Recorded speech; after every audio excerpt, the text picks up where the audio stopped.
Yes. The reason I pulled this demographic forecasting contract off the consent calendar was because the staff report and the scope of work did not talk about how this contract would tie in with the Department of Finance's demographic forecasting that they did.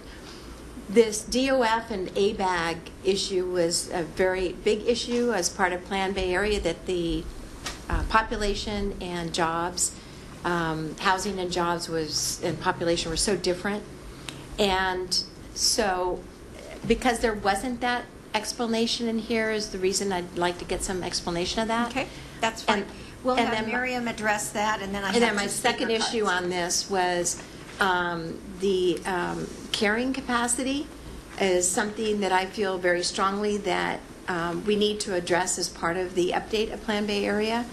The 9-county Bay Area has a carrying capacity for water availability, energy, and the other services and needs to support the population and growth that we're projecting. So my question was, is there a way to tie in a capacity, what is the carrying capacity of the Bay Area into this model? Okay, Miriam? Good evening, board members. The demographic analysis that we're proposing to do is a small piece to do in advance of the overall forecast, for which we will bring the comprehensive methodology, the assumptions, and a series of alternatives for you to consider. This is a small demographic analysis. It's in response to your concerns about the changes in our population, the increase of the senior population, the relationship between the labor force and the total population in more detail and specificity. So with this information, we'll have a much more detailed understanding of what are the demographic patterns in the Bay Area. In relation to the coordination with the Department of Finance, we're in coordination with the Department of Finance. We are in close communication. We are sharing the same data sources. We don't expect you to see any dramatic discrepancies. The numbers will probably be in the same ballpark. We coordinate again with the Department of Finance in terms of the assumptions and the specific data that they are using. And then the carrying capacity, Marian? When we bring for you to discuss the overall forecast, we will address what are the possibilities of assessing water resources. Okay, great. And I appreciate that I had a chance to talk to Miriam before the meeting, and I think it's important for us all to know how this is in context. So thank you very much for addressing it. Thanks, Pat. We do have two speakers who would like to comment on this. Aubrey Friedman.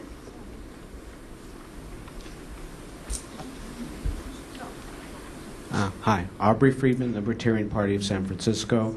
About this 2 million extra people that are going to come into the Bay Area from the original plan that was passed last year, I don't think you need to waste any more of our taxpayer money to try to justify the extra. Where are these people going to come from?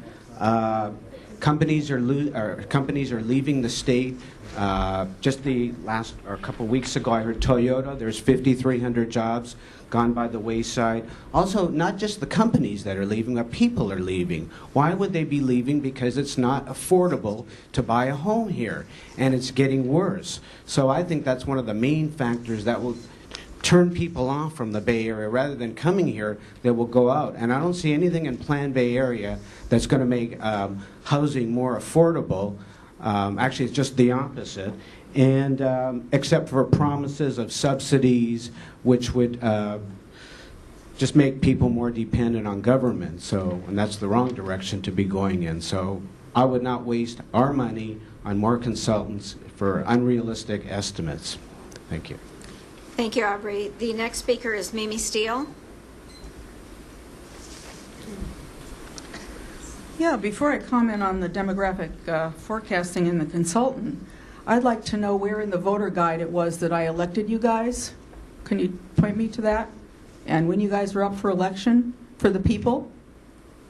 Okay, no answer. I just thought that,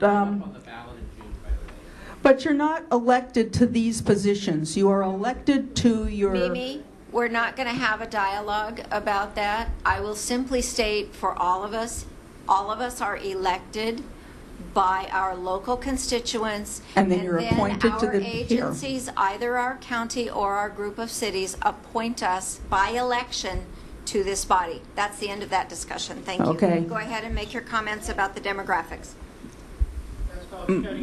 Yes, thank you for that. My comments about the demographic are, I agree with Aubrey. We don't need any more consultants. I think if I were to reincarnate with another job, I'd get a job as a government consultant, because all you guys are doing is throwing money at these consultants and getting reports and reports and reports. In terms of the demographic information, there's a lot of data out there that confirms what Aubrey is saying, which is the population is leaving California.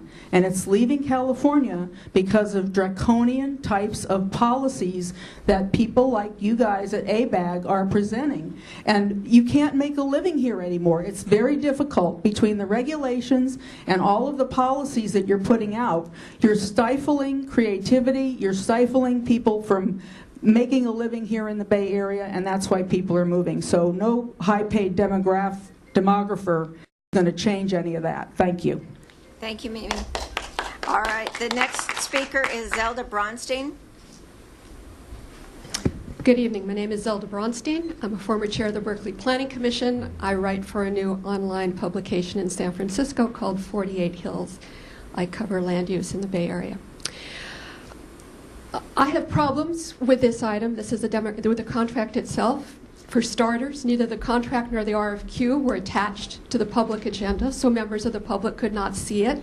I had to email Cynthia Kroll, the chief economist, who told me she was not going to be at the meeting.